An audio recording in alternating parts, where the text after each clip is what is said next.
Larry, what was the difference there in the second half for you guys? I think the board was a big factor. You know, they hit some shots early, a couple of banks, but had 11 misses early and had 11 offensive rebounds. And I thought the second half we did a much better job defensively. They were really hard to guard. You know, they got quickness, they can spread the floor out. And their bigs really kind of hurt us. They isolated our bigs, got us into some foul trouble.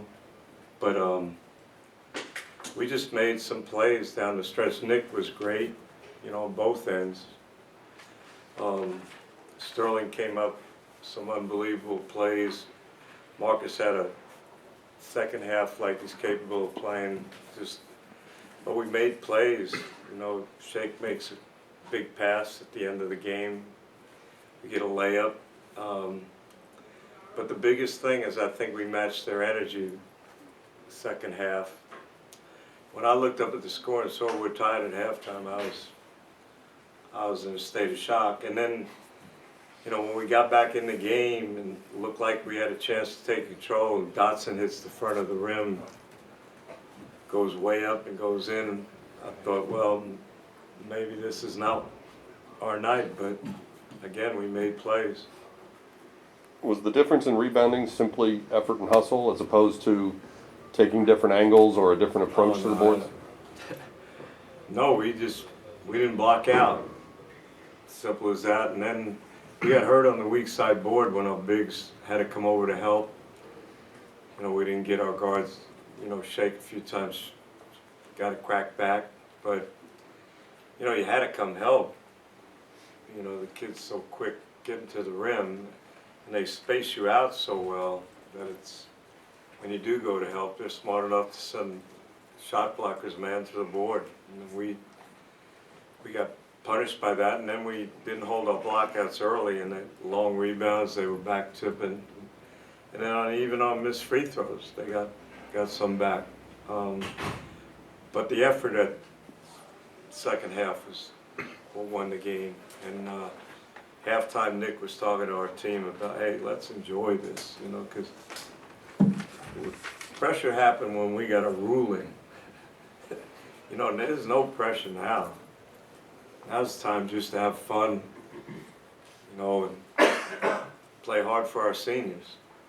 And I'm hopeful we can kind of figure that out where everybody starts enjoying it, because we're going to take everybody's best shot.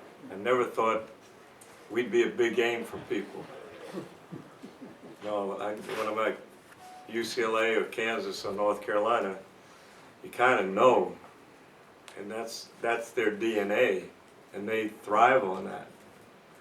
This is something we got to learn and embrace and enjoy, and I think it's going to help us down the road. Do you thrive on teaching that and being able to deal with that, with the expectations that come with that? It's funny, Kenny Smith and I talked today, and we're both obviously, Coach Smith meant a lot to us, and I asked George the same thing. And I asked Kenny, what do you think Coach would have said, you know, to these kids? And he said, just do what you do best, you know, try to make your teammates better, and have fun. And I think that's pretty good advice. Kenny said it a lot more articulately than I did, but that's what it is. When you go to a school with, you know, pedigree, you're going to get the best shot every single night. And that's something I was, and Tim was hoping would happen here, and I think it's starting to. Got time for a couple more. Larry, how does it feel to be the only undefeated team in Division I basketball? When I see that stuff and then I see the percentage we're supposed to have when we play a certain team to win, those guys, analytics don't mean a thing. It's ruining our sport. It's good in baseball and football, but I'm just in awe of our team. You know, what Tim did early with our staff, I just don't want to mess up what he created But I'm just proud of the way we've handled everything and how much we've grown and how much better we're getting. You've always said that you enjoy practices more than the games. With that being said, are the players receptive to your message when you tell them to have fun in these games?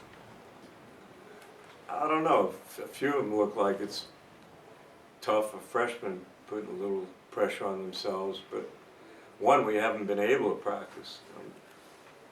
You know, we had 3 games in 6 days when you have short bench like we had, and then we've had some illness. We've had some kids banged up, but I hope they're enjoying this. That's all I talk about it.